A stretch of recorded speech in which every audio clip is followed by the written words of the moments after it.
Here's the quick rundown of today's top stories, Wednesday, May 7th. According to the palace, Marcos's top officials will file a counter-affidavit on Duterte's arrest. High-ranking officials under the Marcos administration who were asked to answer allegations over the arrest of former President Rodrigo Duterte will comply and submit their counter-affidavit, Malacanang said. Palace press officer and communications undersecretary Claire Castro said the officials will file their counter-affidavit after the ombudsman ordered them to do so.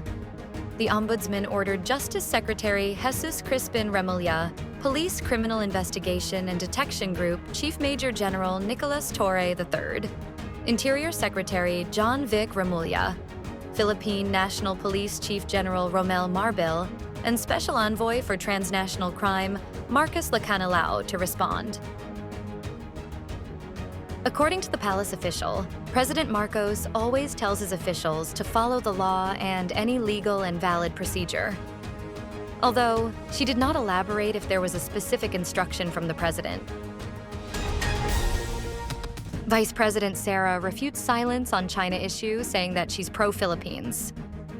Vice President Sara Duterte denied accusations that she's been siding with China amid tensions in the West Philippine Sea involving the disputed territories.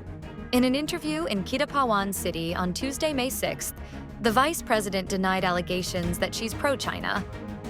It was La Union 1st District Representative Paulo Ortega V who questioned Duterte's loyalty after she continuously hit administration allies in her campaign speeches, but never China. The vice president hit back at Ortega, alleging that he's a product of warlordism here in our country. She also urged the lawmaker to focus on the present problems of the country. She asked if it isn't obvious, noting she's in the country campaigning for the midterm elections and the China topic shouldn't be an issue. Philippine National Police steps up drive versus vote buying and liquor ban enforcement. General Romel Francisco Marbil, chief of the Philippine National Police, ordered all police forces across the country to intensify the campaign against vote buying in anticipation of the massive flow of money on the few remaining days leading to the May 12th elections. Police forces across the country were placed under highest security alert status since Saturday, May 3rd, and Marbil said he wants all police commanders to be visible with their men for election security purposes. Marbil earlier ordered police commanders to intensify intelligence gathering against errant candidates who would engage in vote-buying activities. At least 120,000 policemen are expected to be deployed for election duties, including the security of around 37,000 voting centers. Marbil emphasized that the PNP is finalizing the deployment of logistics, transportation assets, communication equipment, and other essential resources in close coordination with the COMELEC and partner agencies. Cardinals appeal for peace ahead of Conclave. The College of Cardinals appealed for peace and permanent ceasefire as they gathered in general congregation before the beginning of the conclave at the Vatican. The Cardinals noted with regret that no progress has been made in promoting peace processes in Ukraine, the Middle East, and in many other parts of the world. The Cardinals made a heartfelt appeal to all parties involved to reach, as soon as possible, a permanent ceasefire and to negotiate, without preconditions and further delays, the peace so deeply desired by the affected populations and by the entire world. They urged the faithful to intensify their supplication to the Lord for a just and lasting peace.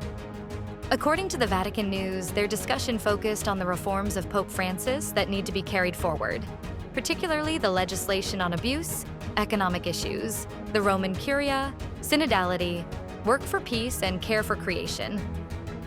They also emphasized the call for the new pope to be a pontifex, a builder of bridges, a shepherd, a master of humanity, and the face of a Samaritan church.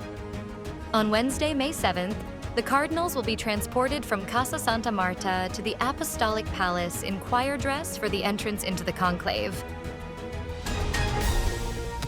Scattered rain showers expected over Visayas, southern Luzon due to the low-pressure area. One of two low-pressure areas inside the Philippine Area of Responsibility is expected to bring light to occasionally heavy rain over parts of Visayas and southern Luzon within the next 24 hours. The Philippine Atmospheric, Geophysical, and Astronomical Services Administration said on Wednesday, May 7th. Pagasa said the LPA located off the coast of Calibo-Aklan as of 3 a.m. may bring scattered rain showers to Visayas, Bicol region, Oriental Mindoro, Occidental Mindoro, Marinduque, Romblon, Palawan, and Quezon. This weather disturbance is not expected to develop into a tropical depression and may dissipate by Thursday noon, May 8th. The rest of the country can also expect partly cloudy to cloudy skies with isolated rain showers or thunderstorms. Pagasa is not expecting the formation of another LPA within the Philippine area of responsibility until next week.